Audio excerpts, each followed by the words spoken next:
எல்லோருக்கும் வணக்கம். Oh my god, what a bounce back. இங்க பாருங்க நண்பர்களே, மார்க்கெட் மிகவும் அருமையாக இன்னைக்கு 458 பாயிண்ட் ரீபவுண்ட் ஆயிருக்கு. கிறுக்கு பயலாம், மென்டல் பயலாம் அப்படின்னு நீங்க இந்த உலக பங்கு சந்தைகளை பார்த்து நீங்க எப்படி வேணாலும் பேசலாம். ஏன்னு கேளுங்க, இங்க பாருங்க, நிக்கி நம்ம ஜப்பானுடைய இண்டெக்ஸ் 6% என்பது ரெக்கவரி ஆயிருக்கு. இந்த சமயத்துல கள்ளக்கண்ட நாயக்கண்ட கள்ளக்கான அப்படின்ற மாதிரி நேத்தைய மார்க்கெட்னுடைய வீழ்ச்சியில இன்வெஸ்ட்மெண்ட் பண்றதுக்கு நிறைய பேர்த்திட்ட பணம் என்பது இல்லாம போயிடுச்சு. அது ஒண்ணுதான் சோகம் என்பதை ஒழிஞ்சு மற்றபடி மார்க்கெட் என்பது இறங்கி ஏறினதுல மகிழ்ச்சிக்கு அளவு என்பதில்லை. ஆனா அது பெரும்பாலும் நிப்டி 50 இண்டெக்ஸை பொறுத்த வரைக்கும் தான். அவன் நேத்தே 400 பாயிண்ட் ரெக்கவரி ஆயிருந்தா இன்னைக்கு ஒரு 500 பாயிண்ட் கிட்டத்தட்ட 850 பாயிண்ட்டுக்கு மேல ரெக்கவரி ஆயிட்டா அப்படின்னாலும் இண்டெக்ஸ்ல தான் சந்தோஷம். மற்றபடி நீங்க முன்னணி கம்பெனிகள் ஏதாவது ஒரு 20-30% ஏறி இருக்கு அப்படின்னு பார்த்தா ஒன்றும் இல்லை. பெரிய அளவில் ஃபேமஸா இருக்கா அப்படின்ற மாதிரி ஏதாவது பங்குகள் போய் எடுத்து பார்த்தா இந்த 5 ஸ்டார் போன்ற பங்குகள் ஒரு 8%, இந்த விஜயா டைனாஸ்டிக் ஒரு 8%, சோழமண்டலம் ஃபினான்ஷியல் ஹோல்டிங்ஸ்னு ஒரு 8%, இது போன்ற கம்பெனிகள் தான் ஒரு 8% பக்கம் தான் ஏறி சந்தோஷத்தை கொடுத்துருக்குனே ஒழிஞ்சு ஒரு 20-30% ஏறிய முன்னணி கம்பெனிகள் அப்படின்றது ஒன்றும் பெருசா இல்லை. சரி, கடைசிக்கு டாடா குரூப்லயாவது பெரிய அளவில் ஏதாவது இன்னைக்கு சாதிச்சிருப்பாங்க மார்க்கெட் திரும்பும் பொழுது அப்படின்னு பார்த்தா என்ன ரொம்பவுமே நம்பிக்கையா இருக்கக்கூடியது டாடா குரூப் தான். ஆனா என்ன காரணமோ தெரியல, சமீபத்தில் டாடா குரூப்பினுடைய பங்குகள் பெருசா செயல்பட மாட்டேங்குது. ரட்டன் டாடா அவர்கள் மாதிரி ஒரு மிகப்பெரிய ஒரு பிம்பம் அப்படின்றது அந்த குரூப்புக்கு பின்னாடி தேவைப்படுதா அப்படின்றது பொதுவா மார்க்கெட்ல ஒரு கேள்வியா வருது. ஏன்னா அந்த மாதிரி பெரிய ஆளுங்க டாடா குரூப்போட அசோசியேட் ஆயிருந்தப்ப கண்ணா பின்னான்னு பல்வேறு வகையில நல்ல அருமையான லாபத்தை சம்பாரிச்சு கொடுத்த குரூப் தான். பட் சமீபத்தில் மார்க்கெட்டு வீக்கா இருக்கு. அதுலயும் இந்த டாடா குரூப் ரிலேட்டடான பங்குகள் ரொம்பவுமே பாவம் மனசுக்கு கஷ்டம் கொடுக்குற மாதிரி இறங்கிட்டு இருக்கா. ஏறவும் மாட்டேங்கிறான் திரும்பி ஏறப்ப. சமீபத்தில் பெயர் சொல்லும் பிள்ளையாக டாடா கம்யூனிகேஷன் போன்ற சில பங்குகள்ல டாடா குரூப்ல மேல் நோக்கி ஏறி வந்தான். இன்னைக்கு இத்தனை குரூப் இருக்கு. இங்க பாருங்க, டாடா குரூப்ல இத்தனை பங்குகள் இருக்கு. அதுல இன்னைக்கு ஓரளவுக்கு நல்ல பெயர் சொல்லும்படியாக இந்த டைட்டன் என்ற பங்கு ஒரு 5% மேல் நோக்கி ஏறி வந்திருக்கான். மற்ற சில பங்குகள் ஒரு உதாரணத்துக்கு தேஜாஸ் நெட் மற்றும் சில பங்குகள்லாம் ஓரளவுக்கு 3% என்பதை போல ஏறி வந்திருக்கான். ஸோ ரொம்ப மகிழ்ச்சி. இது எப்ப தரும்? ஒருவேளை மார்க்கெட் திரும்பும் பொழுது எல்லாரும் எதை மனசுல நினைச்சிருப்பாங்க, ஏதாவது டாடா குரூப் உதவி செய்யுமா அப்படின்ற மாதிரி பார்த்துக்கிட்டு இருப்பாங்க. அந்த வகையில மார்க்கெட் திரும்பும் பொழுது இன்றைய நிலையில டாப் கெய்னராக டாடா குரூப் பங்குகள் எதுவும் பெருசா வரல. பட் ஓரளவுக்கு கொஞ்சோண்டு ரெக்கவரி ஆயிருக்கான். என்ன தலைவா இது, தலையை சுத்துது அப்படின்னு நம்ம எல்லாருமே தலையை பிடிச்சிக்கிட்டு உட்காந்துக்கிற மாதிரி நேற்றைய வீழ்ச்சியில எஃப்ஐஎஸ் எல்லாம் அவன் எப்பவும் சாதாரணமாகவே 4000-5000 கோடிக்கு விற்கிறவன் தான். நேற்றைய வீழ்ச்சியில இன்னொரு 5000 கோடி சேர்த்தி ஒரு 9040 கோடியை வித்து விட்டான். அது இல்லை மேட்ரு.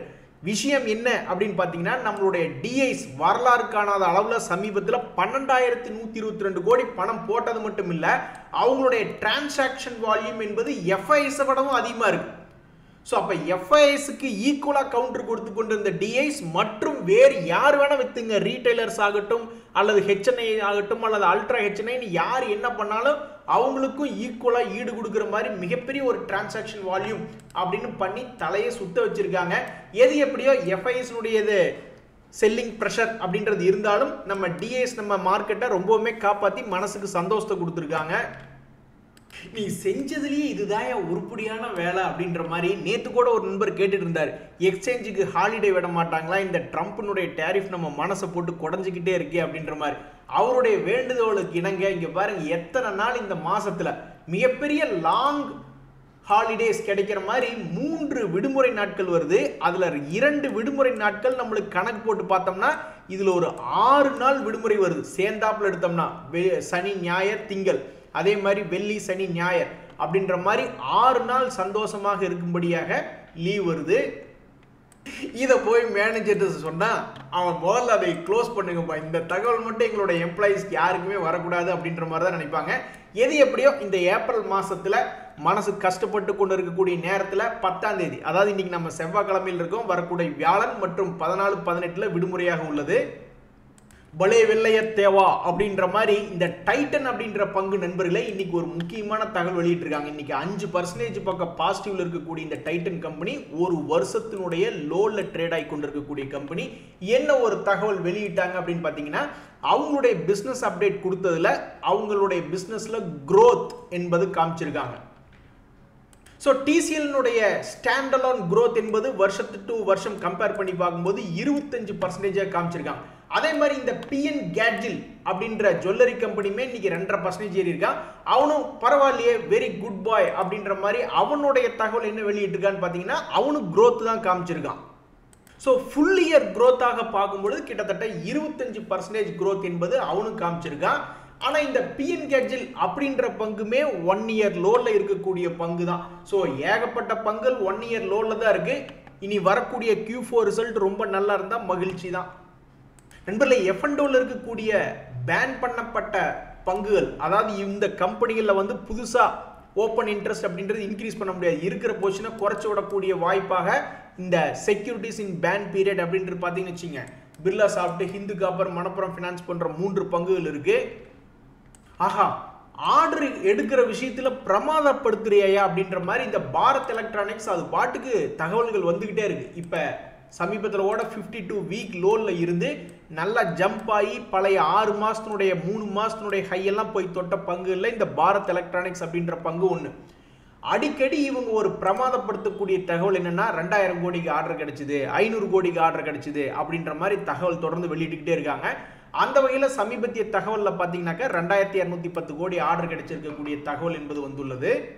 நண்பர்களே, நம்ம தலைவர் வாரன் பஃபட் அவர்கள் வந்து எங்கேயோ போயிட்டார். அவர் கொடுத்துருக்கக்கூடிய சித்தாந்தங்கள் பாருங்க, பயங்கரமா கிராஷ் ஆயிட்டு கீழே போயிட்டு இருக்கா. ஏன் கவலைப்படுற? உங்கள்கிட்ட காசு இல்லையேன்னு நீ கவலைப்படுறங்கிறது வேற.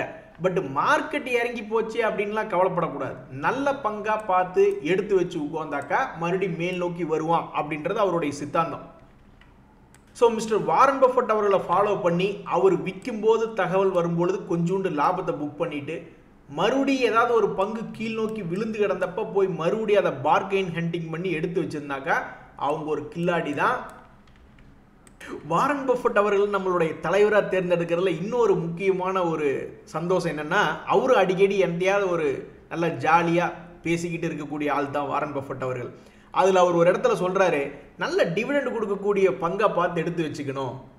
கிட்டத்தட்ட நம்ம சொல்கிற மாதிரி டிவிடெண்ட் வாங்க தரக்கூடிய பங்குல வாங்கிட்டு நடு வீட்டில் நீட்டிப்படுத்தணும் அப்படின்ற மாதிரி நல்ல அருமையான டிவிடெண்ட் பங்குகள் தலைகீழ குப்புற விழுந்து கிடக்கப்ப நல்லா பார்த்து எடுத்து வச்சுக்கணும் அப்படின்ற அவருடைய சித்தாந்தம் நம்மளுடைய வாழ்க்கையை எங்கேயோ கொண்டு போக போகுது. ஸோ இப்போதைக்கு நம்மளுடைய தமிழ்நாட்டு லெவலில் எத்தனையோ பேர் இன்வெஸ்டர்ஸ் கீழே விழுந்தா எடுப்போம் அப்படின்ற மைண்ட் செட்டுக்கு வந்துட்டாங்க. இது ஒரு நல்ல மைண்ட் செட் தான்.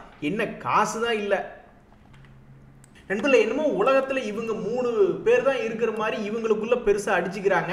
இதனால நம்மளுடைய தலை தப்பிச்சது அப்படின்ற மாதிரி இப்போ ஒரு எண்ணமாக போயிட்டு இருக்கு. இப்போ என்ன போயிட்டு இருக்கு அப்படின்னு பார்த்தீங்கன்னாக்கா, யூரோப்பியன் யூனியனுக்கும் சைனாக்கும் அமெரிக்காவுக்கும் ட்ரேட் வார் அப்படின்றது போகிறதுல அதில் யூரோப்பியன் யூனியன் கூட விட்டுருங்க, திடீர்னு அடிச்சுக்குவாங்க, பிடிச்சிக்குவாங்க, ஏதாவது ஒரு கன்செப்ஷன் கிடைக்குது, ஏதாவது ஒரு டீல் நடக்குது, ஏதாவது விட்டு தராங்கன்னு வச்சுங்க. யூரோப்பியன் யூனியன் ஏதாவது ஒன்று விட்டு தராங்கன்னா அமெரிக்கா அவங்க மேலே போட்ட வரி என்பதை எடுத்துருவாங்க. ஆனால் இந்த சைனாக்கு யூஎஸ்ஏக்கு மிகப்பெரிய ஒரு பிரச்சனையாக போய்கிட்டு இருக்கு. பின்வாங்கவே மாட்டேங்கிறாப்லைங்க ட்ரம்ப், கொஞ்சம் கூட அசர மாட்டேங்கிறாப்ல. சைனா என்னங்குது, நீ எனக்கு எவ்வளோ வரி உயர்த்தினியோ கட்டணத்தை உயர்த்தினியோ அதே நான் திருப்பி போடுவேன் அப்படின்றான்.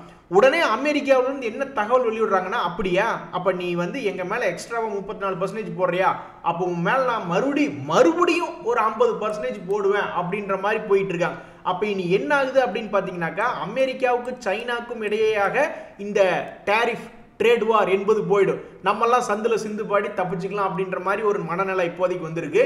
அதனுடைய பரிசு தான் இன்றைக்கு நிஃப்டி கிட்டத்தட்ட 500 பாயிண்ட் ரெக்கவரி ஆயிருக்கு. நேத்து ஒரு 430 பாயிண்ட், ஆக மொத்தம் 1000 பாயிண்ட்கள். என்னங்க இது, என்னங்க ஒண்ணுமே புரியலீங்க. 1000 பாயிண்ட்கள் 2 நாள்ல கீழே இருந்து ரெக்கவரி ஆகிறான்னா வேற லெவல் நம்ம மார்க்கெட். பட் என்னை பொறுத்த வரைக்கும் நம்ம மார்க்கெட்டுக்கு மாலைகள் விழ வேண்டும், அவனுக்கு மரியாதை கிடைக்க வேண்டும் என்றால் மறுபடியும் அவன் எப்போ 23,500 தாண்டானோ அப்போத்தான் இவனுக்கு மாலைகள் மரியாதைகள் கிடைக்கும், நம்மளையும் ஓரளவுக்கு சந்தோஷமா வச்சிருப்பான் அப்படின்றது என்னோட எண்ணம். ஏன்னா அப்போதான் 2 days மூவிங் ஆவரேஜ் முக்கியமான ரெசிஸ்டன்ஸை தாண்டி மேல் நோக்கி போகிறான். மற்றபடி மறுபடியும் 2 days மூவிங் ஆவரேஜ் கீழே வந்தால் இவனை யாராவது மதிப்பாங்களா? நிஃப்டியை பணத்தை பூரா சரிச்சு விட்டியேடா அப்படின்ற மாதிரி தான் நினைப்பாங்க.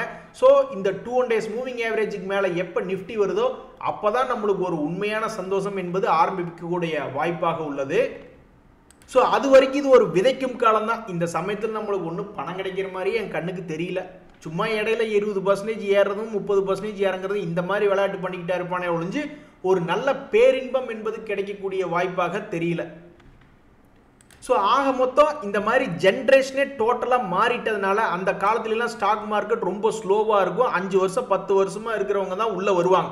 ஆனால் இப்போ உள்ளே இருக்கிறவங்க எல்லாருமே இப்படி நிஃப்டி 1000 பாயிண்ட் இறக்கவும் ஏற்றவும் பயங்கரமாக பண்ணிக்கிட்டு இருக்காங்க. ஸோ மார்க்கெட்டே ஒரு ட்ரேடர்ஸ்னுடைய வேர்ல்டாக, ட்ரேடர்களுடைய உலகம், அவர்களுடைய கண் பார்வையில் நம்மளுடைய ஸ்டாக் மார்க்கெட் என்பது மாறிடுச்சு. நேற்று அமெரிக்காவினுடைய நாஸ்டாக் கூட எடுத்து பாருங்க, கீழிருந்து என்ன ஒரு ரெக்கவரி. நேற்றையிலோ 14,784, ஆனால் க்ளோசிங்கில் பார்த்தா 15,603. டே என்னடா இங்கே நடக்குது அப்படின்ற மாதிரி டோட்டலாக உலகம் முழுவதுமே முதல்ல இந்த கமாடிட்டி, ஃபாரெக்ஸ், கரன்சி இதெல்லாம் தான் ஒரு ட்ரேடிங்கான ஒரு இன்ஸ்ட்ருமெண்ட்டாக பார்த்துக்கிட்டு இருந்தாங்க. ஈக்விட்டி அப்படின்றது எல்லாமே ஒரு இன்வெஸ்ட்மெண்ட்டாக இருந்தது. ஆனால் இப்போ எல்லாம் மொத்தத்துக்கு மாறிடுச்சு. ஸோ இன்வெஸ்டருக்கு இப்போ எது பெஸ்ட் அப்படின்னு பார்த்தீங்கன்னாக்கா எஸ்ஐபி மூலியமாக அப்ரோச் பண்ணுறதா மார்க்கெட்டில் இருக்கிறதே ஒரு பெஸ்ட்டு.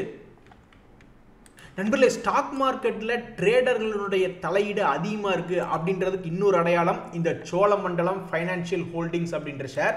அதனுடைய மூவ்மெண்ட் என்பது பாருங்கள், சமீபத்தில் வெறும் 3 நாளில் எப்படி கீழே விழுகிறான். 1800 ரூபாய் ரேஞ்சிலிருந்து 1400 ரூபாய் வரைக்கும் வந்து விழுகிறான்.